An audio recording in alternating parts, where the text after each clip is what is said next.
Hi, you're listening to Kate Palmer from sparkletart.com. Today I'm going to be sharing the secrets for my Copic Never Fail hair colour. Well, if I'm telling the truth, it's rarely fail. Now I've already stamped the images for this project using an image from the Greeting Farm and another from Magnolia range. You'll notice in this clip that I'm not really focusing on where the light source is coming from. Whilst this is a fabulous thing to incorporate into your project if you can, sometimes you just want to have some fun with something. You don't want to have to worry about where the light's coming from and where your shadow needs to go. Sure, that's great for realistic stamping, but sometimes don't you just want to have a play? So this one is me just having a play. Of course you can incorporate light source and shadows into yours, but this is just a little bit of fun. The only two colours you'll need for this are E50 and E53. Simple, hey? For this I'm going to start with the lightest colour, which is E50, and apply it to the areas of hair which would be darkest. This will lay down a really nice base colour.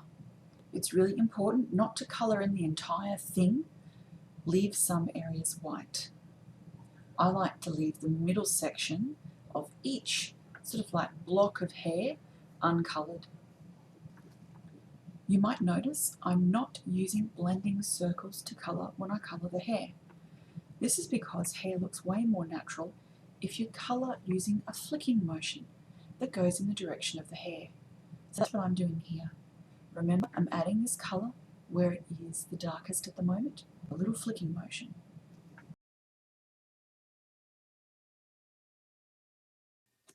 Alright, so that's it for the E50. Now adding in a little of the E53, and you need to be quite sparing with this, otherwise it's going to look overwhelming. So I like adding mine so it looks really piecey, like individual strands of hair.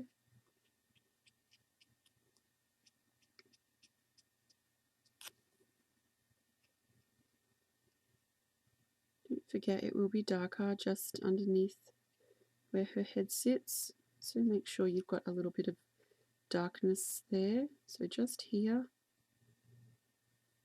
because you've got the shadow from her head. Now you can go over that a few times with the E53 just to get a little bit of depth to that colour.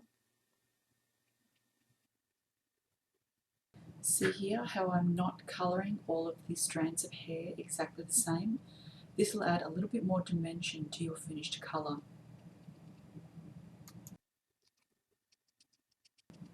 Sometimes the easiest way to colour part of an image is to turn it so that you can actually move the pen in the natural direction of your hand, which is what I'm doing right here for the hair flicks. To soften that darker colour, go over again with a little of the E50, still using that flicking motion. Pay particular attention to where the darker area meets the lighter colour underneath.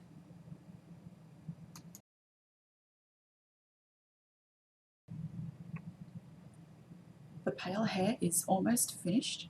I'm just going to use the E53 to add a few little dark areas and a few lowlights, just to sort of punch it up a bit. It'll still be pale hair. Adding a few touches of the darker colour at this point makes the hair look a lot prettier. This is how I do my rarely fail blonde hair. Now you'll notice I haven't used any yellow here. That's because blonde hair is very rarely yellow. As I said in the introduction, I'm really not paying much attention to where the light comes from here. I'm just leaving the centre part of each hair segment lighter than the rest, or in this case white.